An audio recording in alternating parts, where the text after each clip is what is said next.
واذكر في الكتاب إبراهيم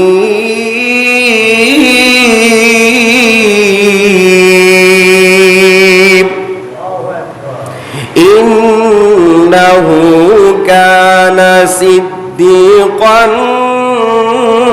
نبيا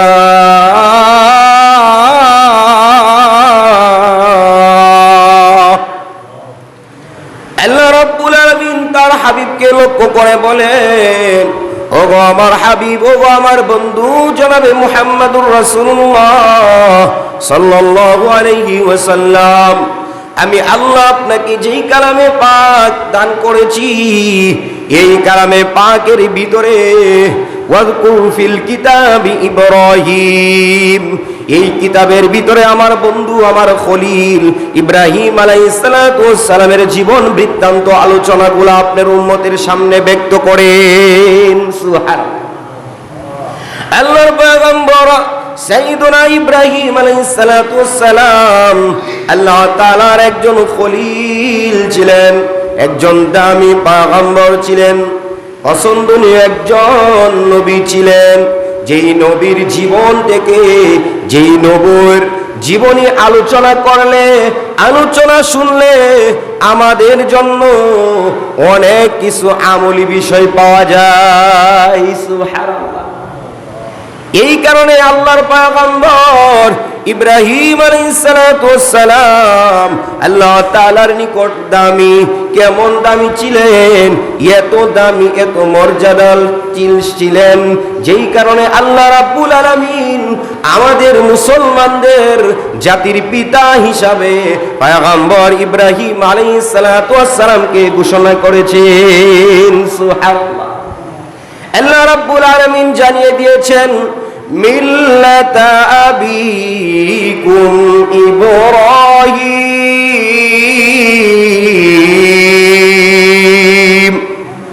হুয়া সাম্মাকুমুল মুসলিমিন। আল্লাহু আকবার। আল্লাহ তাআলা জানিয়ে দিয়েছেন মুসলমানদের, গোটা মুসলমান জাতির পিতা আমার খলিল, আমার বন্ধু ইব্রাহিম। সুবহানাল্লাহ। তাহলে মুসলমানদের জাতির পিতা হচ্ছেন ইব্রাহিম আলাইহিস সালাতু ওয়াস সালাম। এই জাতির পিতা ইব্রাহিম আলাইহিস সালাতু ওয়াস সালামের জীবন থেকে আমাদের জন্য অনেকগুলা আমলি বিষয় রয়েছে, যেই কারণে আল্লাহর হাবিবকে আল্লাহ তাআলা লক্ষ্য করে, খেতাব করে, উদ্দেশ্য করে, ঘোষণা করে জানিয়েছেন, ওগো আমার বন্ধু, আপনার কিতাবের ভিতরে আমার পয়গম্বর ইব্রাহিম আলাইহিস সালাতু ওয়াস সালামের জীবন বৃত্তান্ত, জীবনী নিয়ে আলোচনা করেন। সুবহানাল্লাহ। তাহলে ইব্রাহিম আলাইহিস সালাতু ওয়াস সালাম উনার একবারে জীবন থেকে নিয়ে মৃত্যু পর্যন্ত প্রত্যেকটা জীবনের ইতিহাস আমাদের মুসলমানদের জন্য গুরুত্বপূর্ণ ভূমিকা রাখে। সুবহানাল্লাহ। আল্লাহ তাআলার পয়গম্বর ইব্রাহিম আলাইহিস সালাতু ওয়াস সালামের সময়, তখনকার জমানায় যে বাদশা ছিল, অত্যাচারী বাদশা, যেই বাদশা নিজেই দাবি করেছিল আমি নিজে খুদা, নাউজুবিল্লাহ। এই অত্যাচারী বাদশার নাম ছিল নমরুদ। এই নমরুদ এমন বড় কাফের, এমন বড় নিষ্ঠাবান, এমন বড় পাষাণ হৃদয়ের অধিকারী ছিল, সে মানুষের উপরে বিনা দোষে মানুষদেরকে শাসাইত, মানুষদেরকে আঘাত দিত, নির্যাতন করত, জুলুম করত। এই নমরুদ বাদশার জীবনে এই বাদশা প্রতিদিন তার সংসদ ভবনে বসে বসে তার বড় বড় আমলাদেরকে নিয়ে, বড় বড় দামি জ্ঞানী জ্ঞানী ব্যক্তিদেরকে নিয়ে বিভিন্ন বিষয়ে আলাপ আলোচনা করে করে তার রাষ্ট্র পরিচালনা করে। একদিনের ঘটনা, এই নমরুদ বাদশাহ প্রতিদিনের মতো বাদশাহ তার সিংহাসনে বসা ছিল। এমত অবস্থায় একজন পণ্ডিত, ইহুদি পণ্ডিত, যেই পণ্ডিত বিভিন্ন তারকারাজি গণনা করে কি হবে না হবে এই সমস্ত জিনিসগুলা সে বলতে পারত, জ্যোতিষী ছিল। এই জ্যোতিষীকে প্রতিদিনের মতো ওই নমরুদ বাদশা প্রশ্ন করে, এ জ্যোতিষী, কবর কি? কোন ধরনের চতুর্দিক থেকে খবর সংবাদ কি ভালো না মন্দ? তখন যখন এই নমরুদ এই প্রশ্ন করলো জ্যোতিষীর নিকট, তখন অন্য দিনের মতো এই জ্যোতিষীর চেহারা হাস্য উজ্জ্বল ছিল না, এখন তার চেহারা একটু মলিন হয়ে গেছে।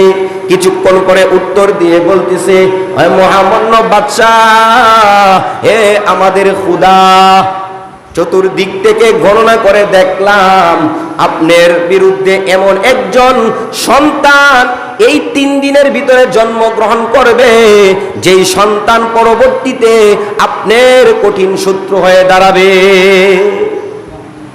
এই কথা যখন, এই সুসংবাদ, এই দুঃসংবাদ যখন জানাইল জ্যোতিষী, নমরুদ তখন আশ্চর্যের মধ্যে পড়ে গেল, চিন্তায় তার চেহারায় বিভোর হয়ে গেল।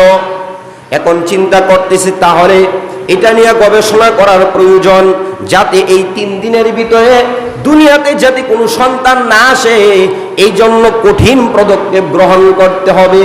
সে কঠিন পদক্ষেপ গ্রহণ করলো, তার হাজার হাজার লক্ষ লক্ষ আমলাদেরকে নিয়া, বিভিন্ন পুলিশ বাহিনীদেরকে নিয়া সালিশ কইরা, পরামর্শ কইরা এই সিদ্ধান্ত করলো যে আজ থেকে 3 দিন কোনো স্বামী তার স্ত্রীর সাথে একসাথে রাত্রি যাপন করতে পারবে না, অর্থাৎ স্বামী স্ত্রী পৃথক থাকতে হবে। অর্থাৎ এই 3 দিন যদি স্বামী স্ত্রী একসাথে মিলিত না হয়, সহবাস না করে, তাহলে 3 দিনের ভিতরে এই সন্তান দুনিয়াতে আসতে পারবে না। বলেন নাউজুবিল্লাহ। এইভাবে কঠিন থেকে কঠিন নিষেধাজ্ঞা জারি করে দিল, যদি কোনো স্বামী স্ত্রী এই 3 দিন রাতের ভিতরে একসাথে মিলিত হয়, তাহলে তাদের শাস্তি হবে মৃত্যুদণ্ড। যখন বাদশা এইভাবে ঘোষণা দিল, তার এই ঘোষণা বাস্তবায়ন করার জন্য তার সকল বাহিনীগুলা চতুর্দিক থেকে ছড়ায়া পড়ল। দেশের বিভিন্ন স্থানে স্থানে গিয়ে গিয়ে আলাদা করে দিল, মহিলারা আলাদা আর পুরুষরা আলাদা। এইভাবে চলে যাচ্ছে, সকল স্বামী তার স্ত্রী থেকে আলাদা এবং স্ত্রীগণ তাদের স্বামীদের থেকে আলাদা হয়ে গেছেন। এই দিক থেকে বাদশার এত হাজার হাজার লক্ষ লক্ষ বাহিনী ছিল, এই বাহিনীর ভিতরে বাদশার দেহ রক্ষা করার জন্য একজন প্রধান সেনাপতি ছিল, যার নাম ছিল আজর ঠাকুর। এই আজর ঠাকুরের দায়িত্ব ছিল, ডিউটি ছিল, বাদশা যখন ঘুমাবে রাতি বেলায়, এই বাদশার প্রধান দরজার পাশে সারা রাত্রি বলা বাদশাকে নিরাপত্তা দেওয়ার তার দায়িত্ব ছিল, ডিউটি ছিল। এই বাদশার দেহরক্ষী প্রধান বাহিনী আজর ঠাকুর, সে মনে মনে চিন্তা করতেছে, চতুর্দিক থেকে প্রত্যেক স্বামী স্ত্রী আলাদা হয়ে গেছে। বৈশা বৈশা সে চিন্তা করতেছে, রাত্রি গভীর হয়ে গেছে, মনের মধ্যে তার স্ত্রীর সাথে মিলন হওয়ার একটা ঢেউ, একটা শাহওয়াত এসে গেছে। আর ওই দিক থেকে বাদশাহ আজর ঠাকুরের এই দেহরক্ষী প্রধান সেনাপতি আজর ঠাকুরের স্ত্রী, সে আলাদা থাকতো, যেহেতু স্বামী রাতি বেলায় চাকরির ডিউটি করত। আর এই দিক থেকে এই আজর ঠাকুরের স্ত্রী, উনি আলাদা রুমে একা একা থাকতেন। এই দিক থেকে বিবেচনা করে সেনাবাহিনীরা ওই আজর ঠাকুরের স্ত্রীকে কোনো নজরবন্দি করলো না, কোনো নজরবন্দি করে নাই, তাকে এমনি ছেড়ে দিছে।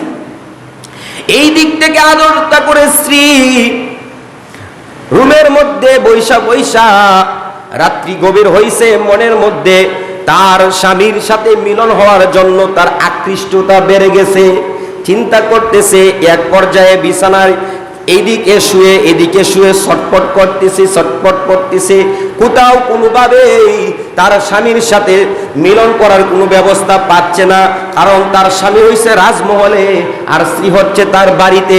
এখন যখন অনেক রাত্রি হয়ে গেছে, সে এক পর্যায়ে যখন দেখলো যে আমার স্বামী যেখানেই থাকুক না কেন, অবশ্যই আজকে রাত্রিতে আমার স্বামীর সাথে আমার মিলন করতে হবে, এই দিক থেকে চিন্তায়, এই দিক থেকে পেরেশানগ্রস্ত হয়ে স্বামীর দিকে আকৃষ্ট হইয়া এই আজর ঠাকুরের স্ত্রী তখন তার কামরা থেকে বের হয়ে সরাসরি বাদশার রাজমহলের দিকে চলে আসলো।